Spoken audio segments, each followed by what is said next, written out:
ಸಿಗ್ನಲ್ನಲ್ಲಿ ನಿಂತ ಕನಸುಗಳು. ಬೆಂಗಳೂರು ಎಂದರೆ ಓಟ. ಇಲ್ಲಿ ಯಾರಿಗೂ ನಿಲ್ಲುವ ಸಮಯವಿಲ್ಲ. ಆದರೆ ಕೆಲವು ಸ್ಥಳಗಳು ಮಾತ್ರ ಎಲ್ಲರನ್ನೂ ನಿಲ್ಲಿಸುತ್ತವೆ. ಟ್ರಾಫಿಕ್ ಸಿಗ್ನಲ್ಗಳು.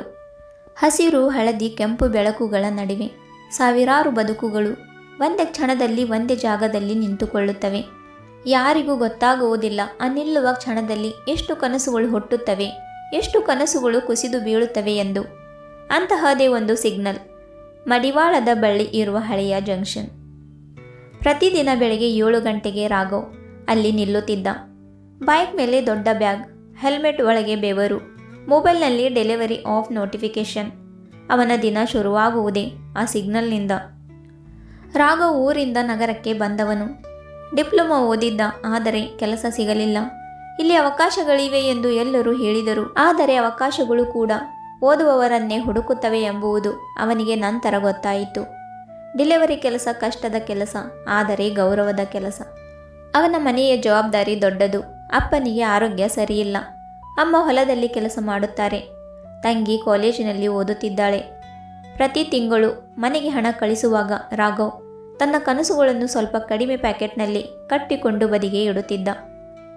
ಆದರೂ ಒಂದು ಕನಸು ಅವನೊಳಗೆ ಜೀವಂತವಾಗಿತ್ತು. ಒಂದು ಚಿಕ್ಕ ಕಾಫಿ ಶಾಪ್.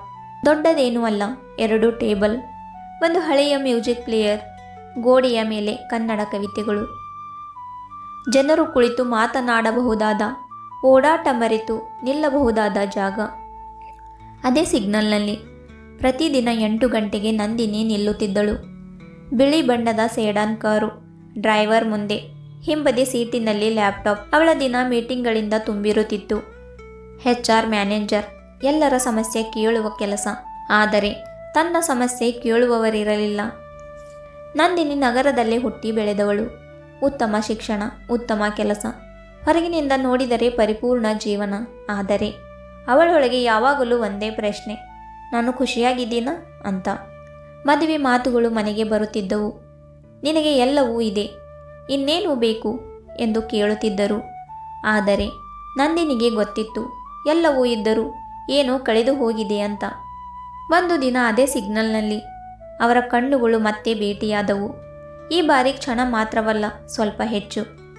ರಾಘವ್ ಕೈಯಲ್ಲಿ ಹಳೆಯ ಗ್ಲೌಸ್, ನಂದಿನಿ ಕೈಯಲ್ಲಿ ಫೋನ್. ಇಬ್ಬರು ಬೇರೆ ಲೋಕದವರು, ಆದರೆ ಸಿಗ್ನಲ್ ಒಂದೇ. ಆ ಸಿಗ್ನಲ್ನಲ್ಲಿ ಹೂ ಮಾರುವ ಪುಟ್ಟ ಹುಡುಗಿ ಲಕ್ಷ್ಮಿ. ಅವಳು ಪ್ರತಿದಿನ ಎಲ್ಲರಿಗೂ ಹೂ ಕೊಡುತ್ತಿದ್ದಳು. ಆದರೆ ಕಡಿಮೆ ಜನ ಮಾತ್ರ ಅವಳನ್ನು ಗಮನಿಸುತ್ತಿದ್ದರು. ಆ ದಿನ ನಂದಿನಿ ಒಂದು ಹೂ ತೆಗೆದುಕೊಂಡಳು. ರಾಘವ್ ಅದನ್ನು ಗಮನಿಸಿದ್ದ. ಅವನಿಗೆ ಅಚ್ಚರಿಯಾಯಿತು. ನಗರದಲ್ಲಿ ಯಾರಾದರೂ ಹೀಗೆ ನಿಲ್ಲುತ್ತಾರಾ ಅಂತ. ಅದೇ ದಿನ ಮಳೆ ಶುರುವಾಯಿತು. ಮಳೆ ಎಂದರೆ ಬೆಂಗಳೂರಿಗೆ ಹೊಸ ಬಣ್ಣ. ಆದರೆ ರಾಘವ್ಗೆ ಮಳೆ ಎಂದರೆ ತೊಂದರೆ. ಆ ದಿನ ಅವನ ಬೈಕ್ ಸ್ಟಾರ್ಟ್ ಆಗಲೇ ಇಲ್ಲ. ಹಾರ್ನ್ಗಳ ಶಬ್ದ, ಜನರ ಕಿರಿಕಿರಿ. ಅವನು ತಲೆ ತಗ್ಗಿಸಿಕೊಂಡು ನಿಂತಿದ್ದ. ಅಷ್ಟರಲ್ಲಿ ಕಾರಿನ ಬಾಗಿಲು ತೆರೆದ ಶಬ್ದ. ಏನಾಯಿತು ಎಂದು ನಂದಿನಿ ರಾಘವ್ಗೆ ಕೇಳಿದಳು. ರಾಘವ್ ಮೊದಲಿಗೆ ಮಾತಾಡಲಿಲ್ಲ. ನಂತರ ನಿಧಾನವಾಗಿ, ಬೈಕ್ ಸ್ಟಾರ್ಟ್ ಆಗ್ತಾ ಇಲ್ಲ ಮೇಡಮ್ ಎಂದ. ಅವಳು ಡ್ರೈವರ್ಗೆ ಸೂಚನೆ ಕೊಟ್ಟು ಬೈಕ್ ಸೈಡ್ಗೆ ತಳ್ಳಿಸಿದರು.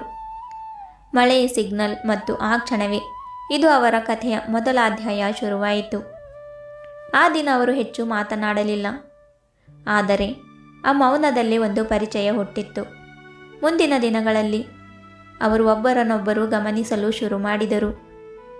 ಒಂದು ನಗು, ಒಂದು ತಲೆ ಆಡುವುದು ನಗರದಲ್ಲಿ ಅಪರೂಪದ ಸಂಗತಿ. ಒಂದು ದಿನ ನಂದಿನಿ ಸ್ವಂತ ಮಾತು ಶುರು ಮಾಡಿದಳು. ನೀವು ಪ್ರತಿದಿನ ಇಲ್ಲೇ ಕಾಣಿಸ್ತೀರಾ ಅಂತ ಕೇಳುತ್ತಾಳೆ. ಹೌದು ಎಂದ ರಾಘವ್. ಇದೇ ನನ್ನ ಆಫೀಸ್ ಅಂತ ಹೇಳ್ದ. ಅವಳು ಅವನ ಮಾತಿಗೆ ನಗಿದಳು. ಆ ನಗು ಅವನ ದಿನವನ್ನೇ ಹಗುರ ಮಾಡಿತ್ತು. ಹೀಗೆ ಮಾತುಗಳು ಶುರುವಾಯಿತು.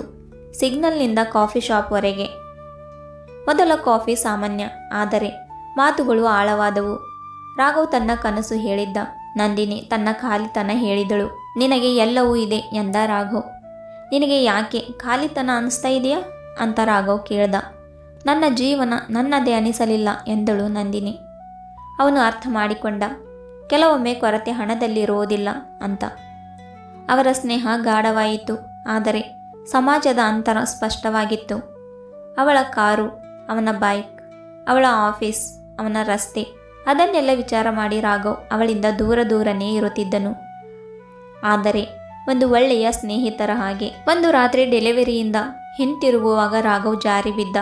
ಕಾಲಿಗೆ ಗಾಯವಾಯಿತು. ಅವನು ಆಸ್ಪತ್ರೆಯಲ್ಲಿ ಅಡ್ಮಿಟ್ ಆಗಿದ್ದನು. ಈಗ ಕೆಲಸ ನಿಂತು ಹೋಗಿತ್ತು. ಹೇಗೋ ನಂದಿನಿ ಈ ವಿಷಯ ತಿಳಿದು ಅವಳು ಆಸ್ಪತ್ರೆಗೆ ಓಡಿ ಬರುತ್ತಾಳೆ.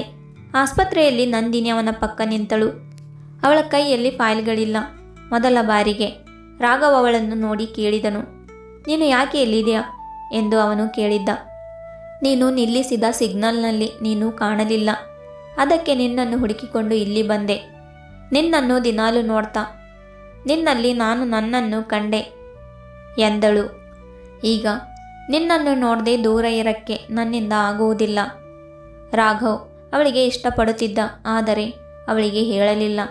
ಇಬ್ಬರ ನಡುವಿನ ಅಂತರವನ್ನು ನೋಡಿ ಅವತ್ತು ಅವನು ಅವಳಿಗೆ ತುಂಬ ಸಮಜಾಯಿಸಿದ್ದ. ನಮ್ಮಿಬ್ಬರ ಲೋಕಗಳು ಬೇರೆ ಬೇರೆ, ನಾವಿಬ್ಬರು ಒಂದಾಗಲು ಸಾಧ್ಯವಿಲ್ಲ ಅಂತ. ಆದರೂ ಅವಳ ಹಠದ ಮುಂದೆ ಅವನು ಸೋತು ಹೋದ. ನನಗೆ ಸಮಾಜದ ಚಿಂತೆ ಇಲ್ಲ.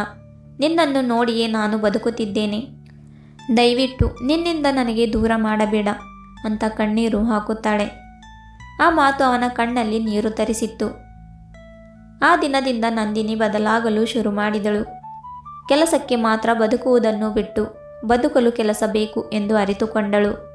ರಾಘವ್ ಚೇತರಿಸಿಕೊಂಡ. ಮತ್ತೆ ಬೈಕ್ ಮೇಲೆ ಹತ್ತಿದ್ದ. ಆದರೆ ಈ ಬಾರಿ ಅವನು ಅವನ ಕನಸು ನನಸು ಮಾಡಲು ಹೊರಟಿದ್ದ. ನಂದಿನಿ ಅವನಿಗೆ ಹಣ ಕೊಟ್ಟಿಲ್ಲ, ಆದರೆ ಒಂದು ಅವಕಾಶ ಕೊಟ್ಟಳು. ಅವನ ಹಿಂದೆ ನಿಂತುಕೊಂಡು ಅವನಿಗೆ ಸಹಾಯ ಮಾಡಿದಳು. ಅವನಿಗೆ ಹೇಳಿಕೊಟ್ಟಳು ಬ್ಯಾಂಕ್ ಲೋನ್ ಪ್ಲ್ಯಾನ್ ಬಗ್ಗೆ ಮತ್ತು ಅವನಿಗೆ ಧೈರ್ಯ ತುಂಬಿದಳು, ನೀನು ಮಾಡ್ತೀಯಾ ಅಂತ. 1 ವರ್ಷದ ನಂತರ ಅದೇ ಸಿಗ್ನಲ್ ಪಕ್ಕದಲ್ಲಿ ಒಂದು ಚಿಕ್ಕ ಬೋರ್ಡ್, ಗ್ರೀನ್ ಲೈಟ್ ಕ್ಯಾಫೆ ಅಂತ. ಜನರು ಅವರ ಓಡಾಟ ಮರೆತು ಈಗ ಒಳಗೆ ಕುಳಿತು ಕಾಫಿ ಕುಡಿಯುತ್ತಿದ್ದರು. ಇದೇ ಅವನ ಕನಸಾಗಿತ್ತು. ನಂದಿನಿ ತನ್ನ ಕಾರನ್ನು ಪಾರ್ಕ್ ಮಾಡಿ ಒಳಗೆ ಬಂದಳು. ರಾಘವ್ ಕೌಂಟರಲ್ಲಿ ಇದ್ದ. ಸಿಗ್ನಲ್ನಲ್ಲಿ ನಿಂತ ಕನಸು ಈಗ ದಾರಿಯಾಗಿದೆ ಅಂತ ಹೇಳಿ ಇಬ್ಬರು ತುಂಬ ಸಂತೋಷವಾಗುತ್ತಾರೆ. ಬೆಂಗಳೂರು ಇನ್ನೂ ಓಡುತ್ತಲೇ ಇದೆ, ಆದರೆ ಆ ಸಿಗ್ನಲ್ ಬಳಿ ಕೆಲವರು ಈಗ ನಿಲ್ಲುವುದನ್ನು ಕಲಿತಿದ್ದಾರೆ. ಜೀವನ ಅಂದರೆ ಹೀಗೇನೆ, ಯಾವ ಹನಿಗಳಿಂದ ಯಾವ ನೆಲವು ಹಸಿರಾಗುವುದೋ ತಿಳಿಯದಾಗದ್ದು. ಸ್ನೇಹಿತರೆ, ಕತೆ ಇಷ್ಟ ಆದರೆ ಲೈಕ್, ಶೇರ್ ಆ್ಯಂಡ್ ಸಬ್ಸ್ಕ್ರೈಬ್ ಮಾಡಿ. ಮತ್ತೆ ಸಿಗೋಣ ಇನ್ನೊಂದು ಕಥೆಯೊಂದಿಗೆ.